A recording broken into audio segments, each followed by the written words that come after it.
This is the Tannisho. This is also the Tannisho. And this is the Tannisho. This is the Tannisho, and the Tannisho is also in here. So, what's the Tannisho, and why should we care? Let's find out on this dive into Shin.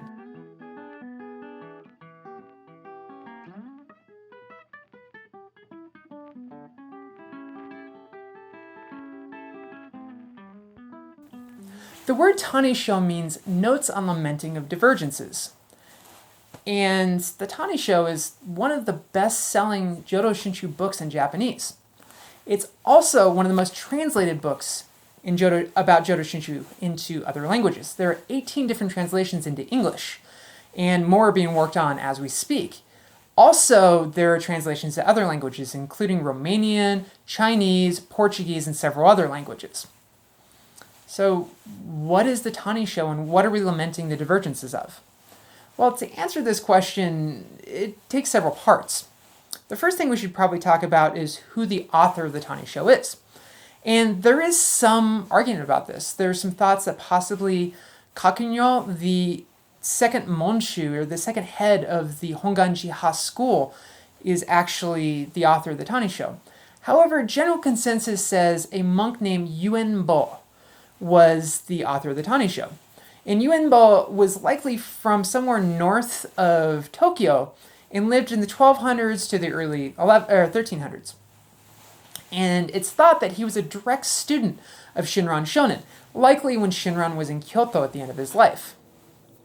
So he may have served as a scribe or just another monk.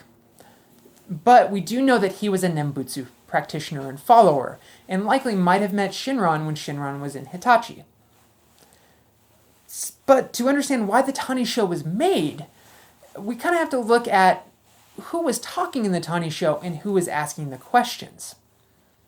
So Shinran Shonin, we assume for the first section of the Tannisho, is the speaker. And to understand Shinran, we kind of have to understand his history and what put him in the situation that the Tannisho had to be made to begin with.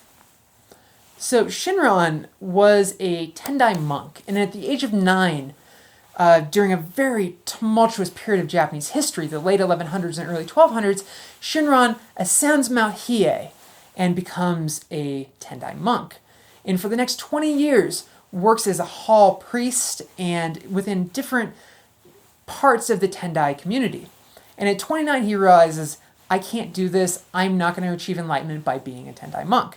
And he comes down the mountain, Mount Hiei, which is located in kind of the northern part of Kyoto, and enters Kyoto to try to find a different way. And in this process, he meets someone named Honen Shonin. And Honen was also a Tendai monk, but one of much acclaim and very well known. And Honen advocated for something known as Nembutsu alone practice.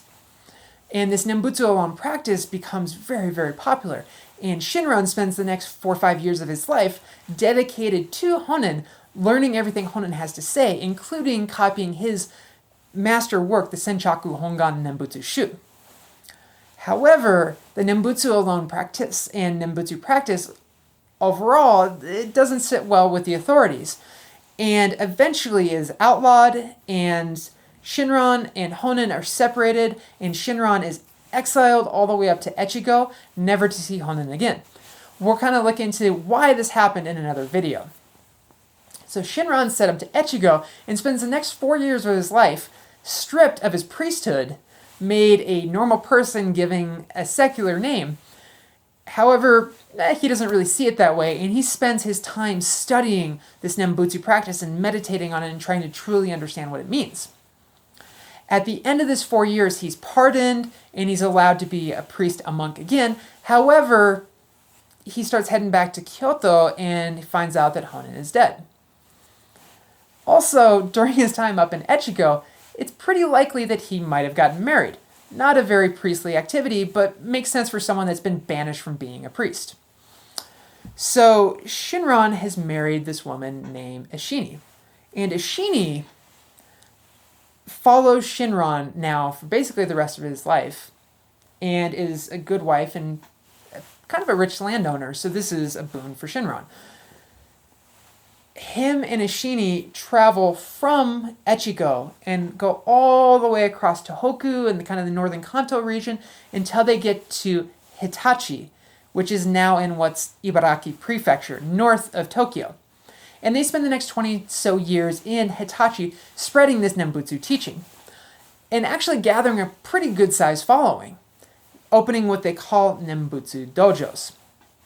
The other thing that Shinran and Ishini end up doing is having a lot of kids.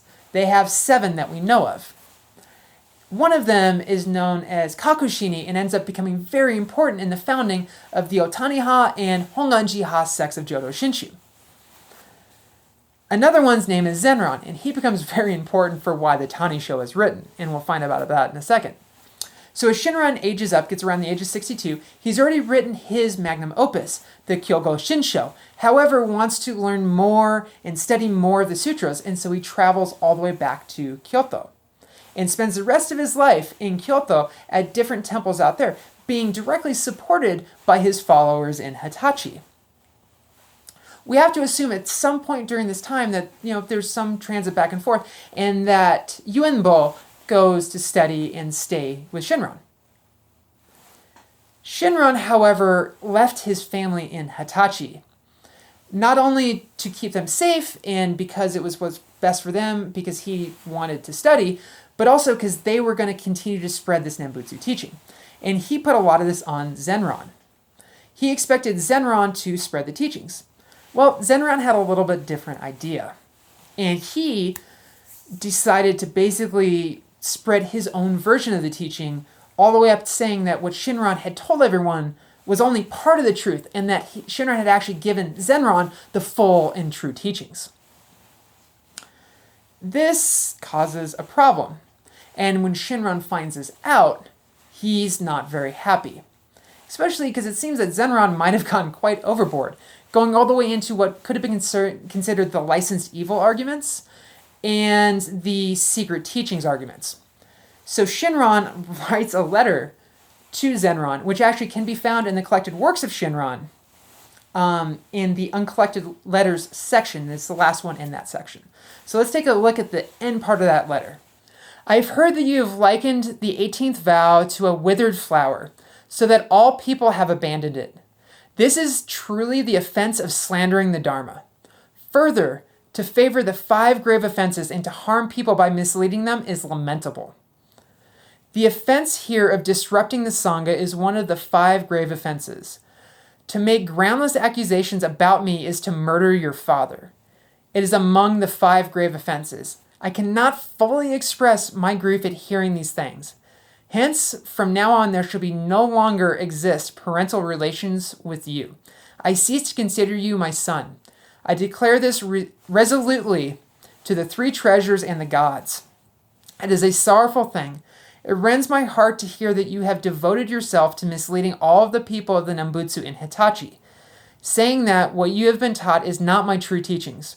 Rumors have reached as far as Kamakura that I have instructed you to denounce the people in Hitachi who say the Nembutsu. It is deeply deplorable. So, for reference, in this period of time, Hitachi and Kamakura have some serious distance between them. So this sort of rumor reaching that far, not a great thing. And the fact that Shinran heard it in Kyoto also adds a little bit of credence to what Zenran was doing was really disrupting the faith structure that the people of Hitachi had built. The Nembutsu alone faith structure was very important to a lot of these people because it applied to everyone and wasn't anything that was stratified based on money, wealth, or intelligence. So this is kind of where the Tannisho starts.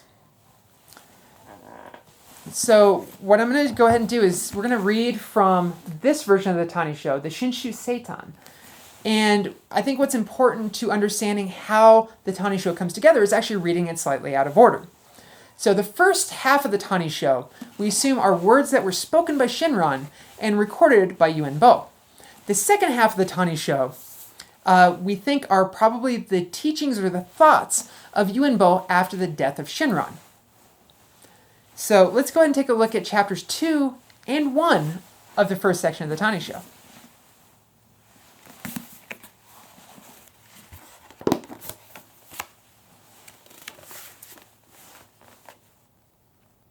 The aim of your visit, after crossing over the boundaries of more than 10 provinces at the risk of your lives, is solely to ask me the way to birth in the land of utmost bliss.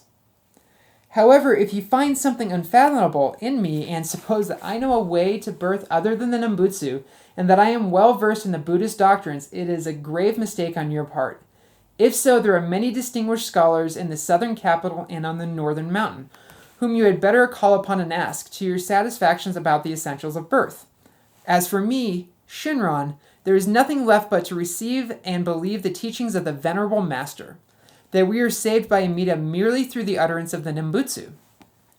I am entirely ignorant as to whether the Nembutsu is really the cause of birth in the Pure Land, or whether it is the karma which will cause me to fall into hell. I will have no regrets, even though I could have been deceived by Honen Shonen, and thus, by uttering the Nembutsu, I shall fall into hell. The reason is that, if I could become a Buddha by performing some other practice and fall into hell by uttering the Nembutsu, then I might feel regret at having been deceived. But I am capable of any practice whatsoever. Hell will definitely be my dwelling anyway. If the original vow of Amida is true, then Shakyamuni's sermons cannot be untrue. If the Buddha's words are true, then Zendo's comments cannot be untrue. If Zendo's comments are true, how can Honen's sayings be false? If Honen's sayings are true, what I, Shinran, say cannot possibly be false either. After all is said, such is the faith of this simpleton. Beyond that, it is entirely left up to each one of you whether you accept and believe in the Nembutsu or reject it. Thus it was said. So this second chapter of the Tannisho paints a picture of Shinran's followers from Hitachi being so distraught over what they've heard from Zenran and the deviations from the teachings that they were taught, that they traveled from Hitachi in Ibaraki Prefecture today all the way to Kyoto. And this is not an easy journey.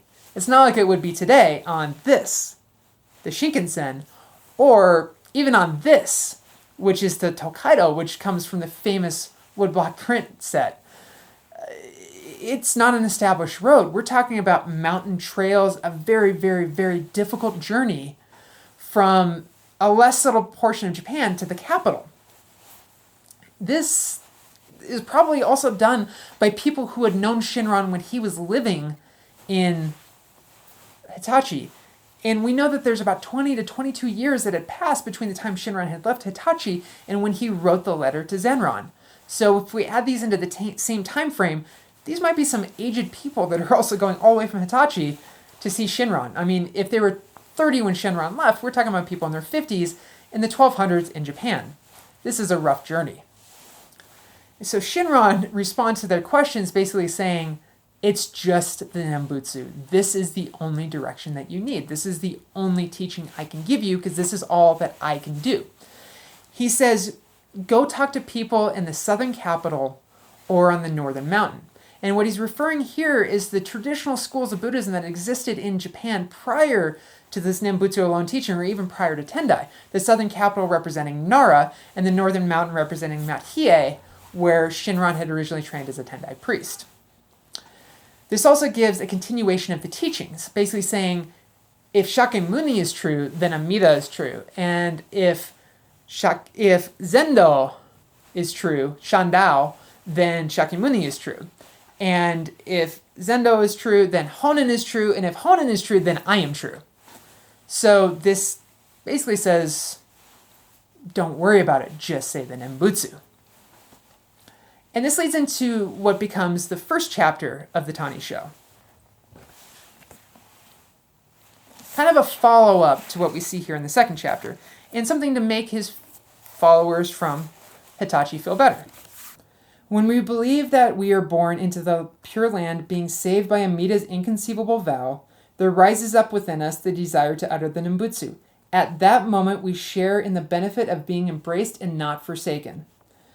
We should know that Amida's original vow does not discriminate whether one is young or old, good or evil, and that faith alone is of supreme importance, for it is the vow that seeks to save the sentient beings being burdened with grave sins and fiery passions. Therefore, if we have faith in the original vow, no good is needed because no good is surpassing the Nembutsu. Nor should evil be feared, because there is no evil capable of obstructing Amida's original vow. Thus it was said. One can imagine that hearing this first chapter of what becomes the Tannisho is probably very reassuring for the Nembutsu practitioners coming from Hitachi. It gives the idea that, in the truth, that the Nembutsu arises within the mind that is settled and lets one know that they will never be abandoned by the vow, that once you have Shinjin, you are going to be born in the Pure Land. So no matter what Zenran had told them, that the Nembutsu is fake or anything else, they're good, and that their Shinjin is settled, that their birth in the Pure Land is settled. And this is likely a very relaxing and very comforting thing for these followers who had traveled this extremely long distance. This is also the foundation of the great practice in what basically becomes the Jodo Shinshu practice. I hope you've enjoyed this episode of Dive into Shin. Keep an eye out for future episodes where we'll go further into the Tannisho. And if you like this, please hit that subscribe button. And if you have any comments, questions, or concerns, leave in the comments section below.